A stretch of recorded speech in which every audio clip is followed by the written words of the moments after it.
देखिए, संख्या और पद्धति। अंक अगर पूछेगा कि अंक क्या है तो 0, 1, 2, 3, 4, 5, 6, 7, 8 और 9 को क्या कहते हैं?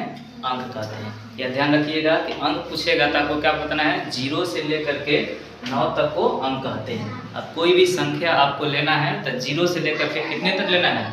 9 तक के। संख्या पूछेगा, संख्या क्या है तो अंकों के समूह को संख्या कहते हैं। अब इसमें बहुत सारे अंक आएंगे, इसमें बहुत सारे अंक आएंगे तो एक संख्या बनेगा, इसमें बहुत सारे अंक आएंगे, इसमें भी संख्या बना है, इसमें बहुत सारे अंक है तो अंकों अगर एक से अधिक अंक मिलता है तो क्या बनता है? संख्या बनता है। प्रकृत संख्या बहुत बार पूछता है एग्जाम में, प्रकृत संख्या क्या है? नेचुरल नंबर, इसको इंग्लिश में नेचुरल नंबर कहा जाता है। तो गिनती की सभी संख्याओं को क्या कहते हैं? प्रकृत संख्या कहते हैं। गिनती की जितनी गिनती की संख्या कहाँ से स्टार्ट होती है? 1 से स्टार्ट होती है।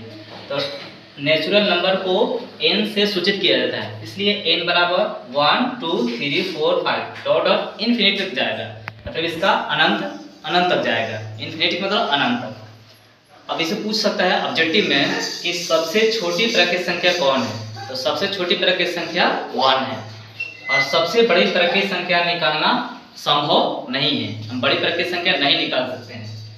पूछेगा कि पूर्ण संख्या क्या है? Whole number. तो शून्य सहित मतलब जिसका प्राकृत संख्या याद हो गया उसके पहले शून्य लगा दीजिए। प्राकृत संख्या याद हो गया तो उसके पहले शून्य लगा दीजिए। शून्य सहित सभी प्राकृत संख्याओं के समूह को क्या कहते हैं? पूर्ण संख्या कहते हैं। इसे W द्वारा सूचित किया जाता है, होल नंबर। 0 देखिए प्राकृत संख्या के पहले शून्य लगा, 0, 1, 2, 3, 4, 5 डॉट इन्फिनिटी तक। उसके बाद पूछेगा, ऑब्जेक्टिव पूछ सकता है या मैं भी पूछ सकता हूँ कि सबसे छोटी पूर्ण संख्या क्या है? तो सबसे छोटी पूर्ण संख्या शून्य है। सबसे छोटी पूर्ण संख्या कौन है? शून्य है। तथा बड़ी पूर्ण संख्या निकालना संभव नहीं है क्योंकि इन्फिनिटिव है, इसलिए इसमें बड़ी संख्या हम नहीं निकाल सकते हैं। परिवर्ती शेषक, किसी संख्या में 1 जोड़ने पर, कोई भी संख्या हो, आप कोई भी संख्या लीजिए, उसमें 1 जोड़ने पर जो प्राप्त संख्या होगा उसे क्या कहेंगे?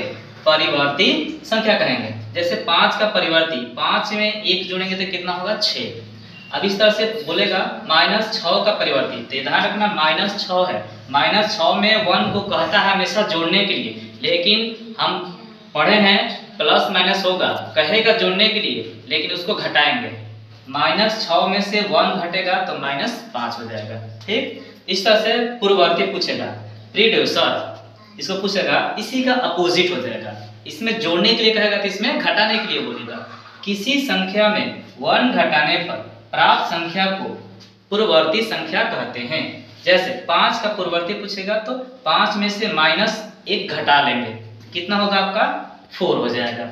उसके बाद -5 में से -5 का पूर्ववर्ती पूछेगा तो -5 में से -1 को क्या करेंगे? घटाएंगे, तो ये दोनों का होगा ऐड हो जाएगा, क्योंकि दोनों माइनस माइनस है, तो -5 और -1 बराबर हो जाएगा -6 हो जाएगा। बंद कर दो।